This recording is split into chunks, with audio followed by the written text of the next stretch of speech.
Yo, what up gamers, I'm Report and welcome to my ADC 12.2 tier list. First off, sorry guys for missing the previous patch, my tier list. I was on vacation for the start of the patch. When I got back, I just wanted to grind ranked. So, you know, I just figured I would get that tier list. Figured it wasn't the end of the world. But I'm back now, able to do this tier list. So first of all, I'm just going to cover the changes, you know, the few ones that happened to ADC in 12.1, which is no actual champion changes, just some changes to Shield Bone Wits End, nerfs to both. First off is the Mortal Shield Bone nerf, where they nerfed the AD by 5 and nerfed the shield a bit. First of all, I just want to clarify, a lot of people think that this only got nerfed because of Yasuo and Yone. That is not the case. If they wanted to nerf Yasuo and Yone, they would have nerfed Yasuo and Yone. Alright, this mythic was definitely overperforming really hard. I mean, it was core in a lot of ADCs like Vayne, Kog'Maw, Aphelios, Samira. You know, just like the only usable mythic on them. And on top of that, even on the ADCs who it wasn't core on, it was also like kind of like overperforming the other options or competing when it shouldn't have been. So like Caitlyn, Sivir, Zaya, just off the top of my head, just had a better win rate with Shield Bow than with their other mythics, which didn't really make sense because they should have more synergy with the other mythics, like Gale Force in the case of Zaya, for example. So it was just overperforming overall. This nerf is 100% deserved. Fortunately, it does have the unfortunate side effect of the fact that it nerfs every ADC who had it as a core item. But oh well. It's a deserved nerf though. As for the Wits End change, I really like this actually because definitely needed nerfed, but at the same time, like this doesn't really feel like much of a nerf because they changed the build path so it actually builds out of pickaxe now. So the build path is actually way better for ADCs now. I'm not even sure how much of a nerf this is. I'm not sure how much of an impact it really has. Unfortunately, it's hard to compare because every ADC that built Wits End was also doing Shield Bow with it, so that build win rate has gone down anyway. But I don't know how much of it has to do with the Wits End nerf. Personally, I prefer building Wits End now. Like I enjoy building Wits End now more than I did before. Because the build path is way better for ADCs.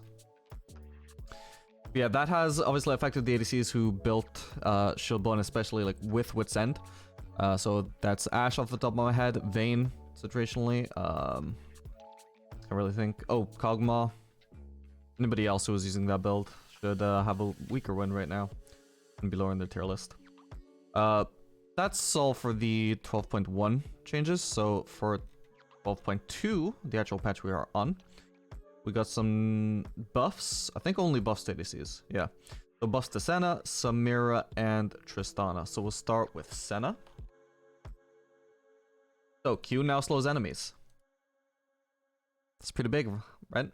Now slows all enemies struck by 20%, and it scales with AP for whatever reason. I guess just the buff Enchanter Senna builds, which to be fair, at least at times have been very underrated.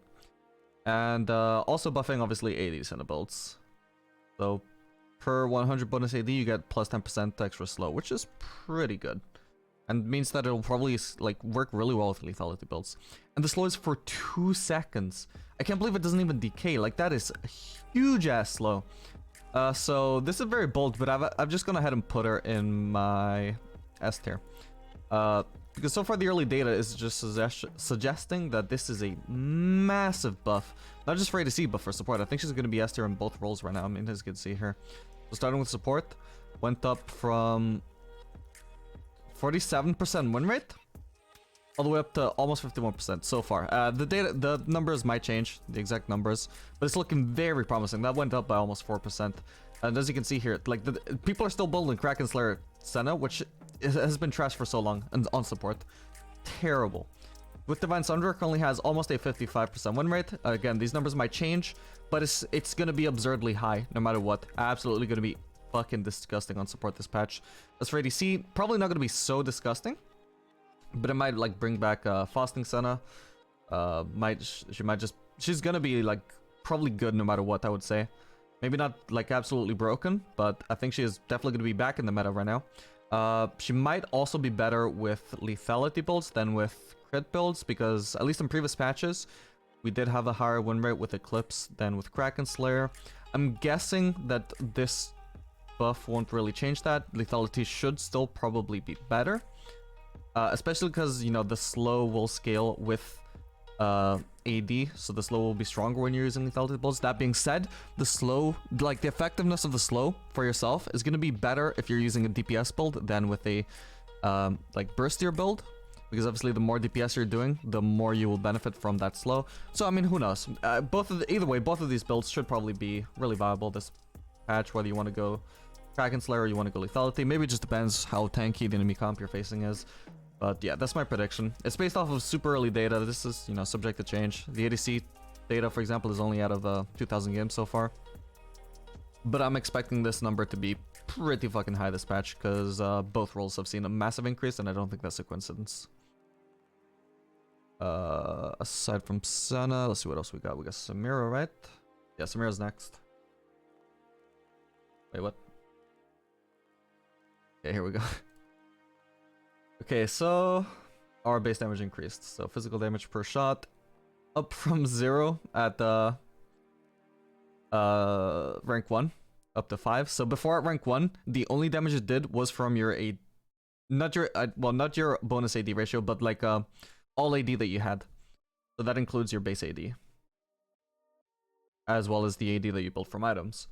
And yeah, now also actually has some base damage of itself now. So just gonna be dealing about 50 more damage at rank 1 if you get the full ultimate off, which is pretty decent damage. It's a pretty big, like any other ability, getting plus 50 damage would be pretty big. Obviously this, it's situational because you don't always get a full channel off with Samira ult, but if you do, it's gonna be a pretty big buff. And even if you only get a half channel, you know, plus 25 damage, for example, that's still pretty decent. I don't think it's a massive buff. Like, obviously it's nowhere near as big as the buff that Senna got. So I think I already had her in A tier. I'm still gonna have her in A tier. I think I moved her up just very slightly. I think she was not. I don't think she necessarily deserved the buff. I think she was already pretty underrated. There's just way too many people doing Lord Dominic's Regard second item or even third item on her. If you just do Shield Bow into Collector into Infinity Edge, that build has always been, as far as I can tell, just super overperforming in solo queue. Yeah, as you can see here, 63% win rate. That is one of the highest, by far one of the highest 3 item win rates that any ADC has. It's pretty crazy. So yeah, I mean, it helps. I think she was already good, and now she'll be just even slightly better. Then the last buff that we got for an ADC is Tristana. So that's a base health buff, gonna be going up by 41. Also getting some base health regeneration up by 0.25. I have no idea how much that affects her, honestly. Probably only has like a 0.01% impact over her win rate, probably. I don't know. It's kind of the buff that's hard to measure. But base health buff is pretty big. I don't actually know how that usually would impact her win rate. I don't really like base health buffs are pretty uncommon compared to other buffs. Not really sure exactly what historically their impact is over win rates. So far, the early data seems to indicate it's pretty good. So in 12.1, she had a nearly 49% win rate. So far in 12.2 out of 9,000 games, she's actually above 50%. So I was thinking this buff would probably bring her pretty close to pretty close to 50% win rate, but probably not over. However, so far it does seem to be clearly over. It might still go down, but you know, so far looking very promising. And so, I mean, I only put her in B tier so far, because I wasn't sure what kind of impact the buff would have. But if this keeps up, I would probably have put her in A tier. Next patch, if this win rate stays the same or even goes up, she will definitely probably be an A tier. At the very least, top of B tier. So hopefully it's a pretty good buff, but like I said, I just don't really know for sure how to measure that. So we're done covering all the changes that happened in these patches while I was gone. So as for the other ADCs, we still got Vayne at the top, despite the shield bow nerf, despite the Witsend nerf, despite the nerf to her directly in 11.24. She's still the top performing ADC by far. Oh, no, this data is useless. There we go. By far the highest win rate ADC. That just does not seem to change. That is probably actually going to be contested by Senna this patch, actually. I'm assuming Senna will probably be... actually, I probably should have put Senna like right here next to Vayne, because I think she will probably be the second best ADC, if not the best ADC this patch. Like I said, it's hard to say. We don't have the data yet. But I'll keep you guys posted when I do some gameplay videos on Senna later on this patch. Yeah, excluding Senna, she is just very clearly at the top. Despite all the nerfs, she just manages to stay strong throughout it all for some reason. Obviously, she's a little bit weaker. She did have a 53% win rate before all those nerfs. But, you know, she was just so far above the competition that, you know, she's still far above the competition despite that. Then we've also got Ezreal, who became really strong through the preseason as a result of the introduction of First Strike, which is by far his best keystone. Aside from that, we've also got the Crown Ezreal build popping up. I don't know if that's actually much better than just the Triforce build, which I thought was really underrated already. But either way, still going to be S tier as a result of the First Strike, which is still really good on him even after the nerf. Aside from that, we got Misfortune in A tier. Already had her at the top of A tier, I think. I think she's really good with whether you want to build crit or you want to build lethality. All super good. There's so many builds you can do on her. Samira explained. Kog'Maw seems to be really good right now. He hasn't... I don't think he got any direct changes anytime recently. Maybe a buff recently that I've forgotten about already. But for the most part, he's just benefiting from everything else changing around him in a way that's just leaving him at the top. Sivir, I think, has been super underrated for a while. I think with Fleet Footwork in particular, her crit builds are really good and really underrated. The lethality builds are probably also quite underrated with First Strike, and even without First Strike. Just with Dark Harvest, she seems to be in a pretty good spot with those lethality builds, so whichever build you want to go for, Sivir seems to be in quite a good spot right now. Twitch got a pretty big buff. He got plus 10 AD on his ultimate in 11.23 or 24, I don't remember. That was a pretty big buff. People seem to be quite like underrating that, saying that it wouldn't really change anything. Well, it did change something. He's quite a high-performing ADC right now. Jhin, I can't remember where I had him before, but I have him in A tier right now. I still think people tend to quite overrate him, but I think he's at the very least above the rest of the competition right now. We've also got Ashe, who I think people started to think she's trash after her last nerf, but I think I was still playing her after the nerf, and she still, you know, she got me to master. It worked fine. Even after the shield bow and with 10 nerf, I still think she's quite good. Only now she's maybe not quite so tied to shield bow anymore. If they have a really tanky comp, you can consider the Kraken Slayer now. But generally, I would still go for the shield bow, which is still really good. Whichever you want to build.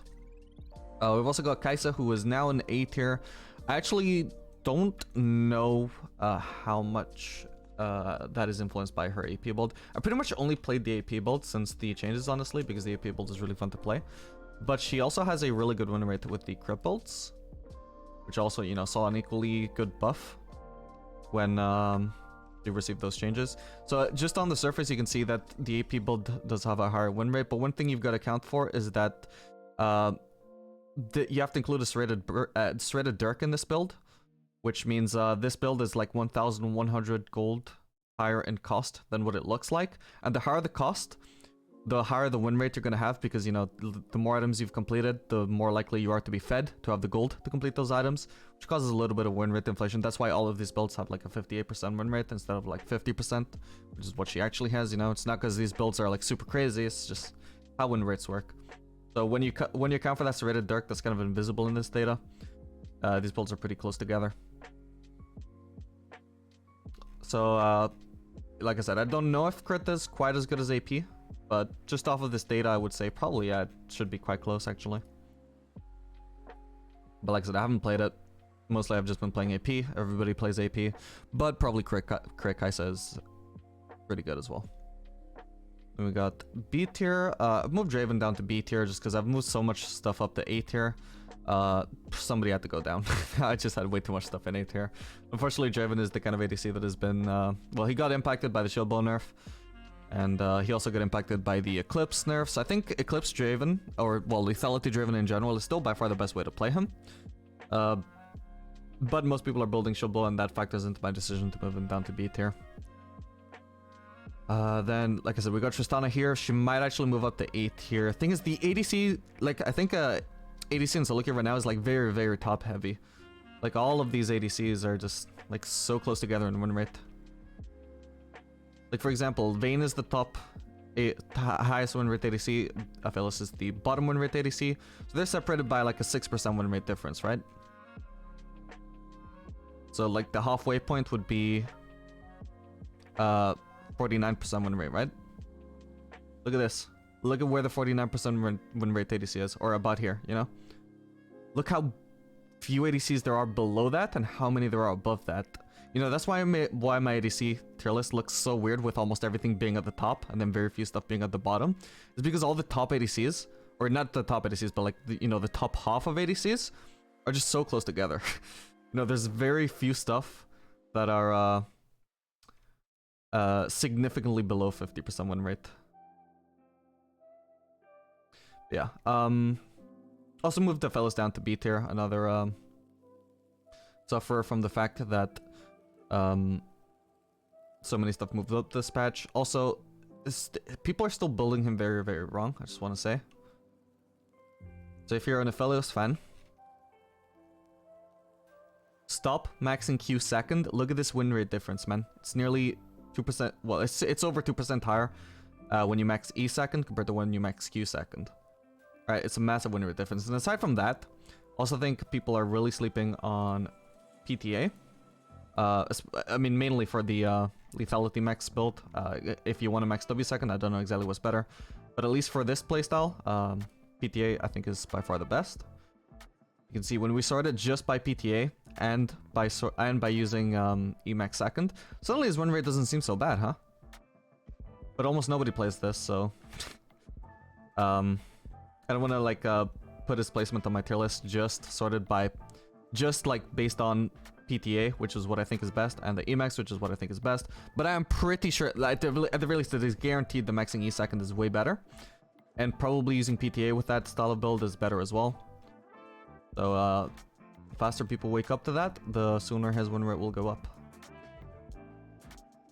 So but even aside from that, I think if I were to sort him, like, well, basically if I were sorting him by his W max win rate, he would be probably in C or D tier. But E tier keeps him closer to the top, and I think if everybody were building him right, and his data were probably reflecting that, I would probably put him in A tier. Somewhere at the bottom maybe, or maybe mid tier. Anyway, aside from that, we'll move on to Caitlyn. Caitlyn, she's very popular right now, but I don't think she's actually that good. She hasn't received any changes in a long time, and I think she's okay. Sure, maybe benefits a little bit from like the changes to shield bow, because you know, like I said, shield bow was actually her highest win rate build, but nobody was using that anyway. But she was already like far enough at the bottom that I still like. I don't think any sort of changes have like pushed her to the top. It would take every other ADC being nerfed really hard for Caitlyn to end up at the top, I think. Not exactly sure why people think she's so strong right now. And every build has a pretty mediocre win rate. So I still have her in B tier. But, you know, if you want to play her, you feel like I'm wrong about that, it's fine. I could be wrong. Win rates aren't everything, we all know. I do try and, I approach my tier lists with a very win rate heavy focused approach, because I do, like, think they are pretty reliable. That being said, there are some things that win rates can't measure. You know, you have to take it with a grain of salt. So from there we go Zaya. So Zaya was another ADC that had like her highest win rate with shield bow before that got nerfed. Unfortunately that's no longer the case. I still think she's really underrated with Hail of Blades, particularly with crit builds. Unfortunately, a lot of the people that are using Hail of Blades right now are using lethality, so that drags her win rate down quite a bit. But, you know, when using crit builds in particular, she seems to be quite good with Hail of Blades. And I've been saying that, you know, for over a year. Like, as long as Ashe has had a really good win rate with Hail of Blades, because Hail of Blades got buffed for ADCs, you know, Zaya has been in the same position, but nobody seems to realize that for some reason. And even aside from Hail of Blades, well, I guess the lethality build and crit builds are probably about the same if you're going to be using, like, Lethal Tempo or Aerie. But, you know, like I said, I think definitely Zaya should always be using Hail of Blades, and when you use the crit build with Hail of Blades, she's quite decent. I think I would put her in A tier if that data is accurate, but nobody uses it, so. Like, for how most people play Zaya, she is probably B tier, bottom of B tier. Somewhere around there. Then for C tier, we got Varus and Lucian. So Varus was quite underrated for a while. Unfortunately, his core build was shield bow with Wit's End. So back to C tier you go, buddy. Lucian, I think, is super overrated. So much that I even have him below Varus in C tier. I have to point this out every patch, but where's Lucian? So his only win rates that are above 50% are with Nami, Soraka, and Sona. Everything else is garbage. He is an extremely niche champion. He basically only functions with Nami, Sona, Soraka, and to a lesser extent with Yuumi as well. He is just super niche, and even once you have these supports that he does function well with, this is like 51.39% win rate. This is like so unspectacular. It's so average, you know? There are so many ADC duos that are so much better than Lucian Nami. Now, the reason why people tend to overrate them is because this duo is super strong in the early game, super strong in lane phase. Anybody who sees themselves getting one-shot by Lucian Nami, they think, wow, holy shit, this is busted. And sure, it's extremely boring to lane against. Nobody likes getting one-shot in early levels, but they also scale pretty bad. Or Lucian does, at least. He actually works a lot better with Sona, where her scaling supplements his like weak scaling pretty well, and his early game supplements her lack of early game pretty well. It's a similar deal that Tristana has, where she tends to perform pretty well with enchanters because just stylistically, like, they make up for her bad late game, she makes up for their bad early game. Lucian seems to have the same thing going on with Sona. She's consistently been his highest win rate support, but you know, it's not flashy to not be solo killing or not to be one-shotting people in the early game, so people are just only playing him with Nami. But you know, like I said, it's definitely one of his best supports for sure. Top 3, probably top 2 even. But it's still pretty mediocre. I do not like, even if I were sorting Lucian in the tier list only by Nami being his support, he would still be B tier at best. Very mediocre, as I said. Aside from that, yeah, we got Kalista and Akshan in D tier. So Akshan used to be okay in the ADC role, but he got nerfed, mainly because his mid lane was overperforming, and he also got his Emax nerfed, which is what was best for bot lane. So at the moment, he's pretty bad on bot lane. You can still play him if you want. It's not like completely unplayable. You know, it's on the same tier as Kalista, but there are way better picks for sure. Actually, it doesn't even show up here. Yeah, Kalista, also unfortunately another ADC who has shield bow as a core item, so hurts from that. Wit's End second item was probably, I think, also her best second item. Let me just confirm that.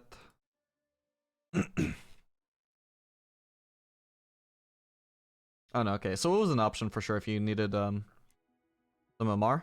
I guess it wasn't core on her, but it was a build that could work pretty well if she needed that MR. Unfortunately, that's going to be worse now, and even if you're not building Wit's End,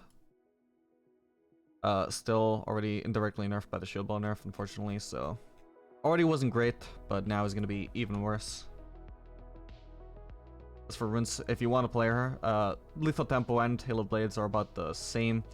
She used to only have Halo Blades as an option. The new Lethal Tempo on her is much better than the old one. That being said, it's still not enough to overtake Halo Blades. It's just going to put her on about the same level with both runes.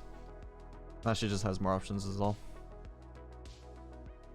Alright, that's gonna about cover my entire tier list, so I hope you guys found this helpful. Make sure to like and subscribe if you want to see more content like this in the future. We'll definitely be playing some gameplay, doing some gameplay videos of Senna, for sure.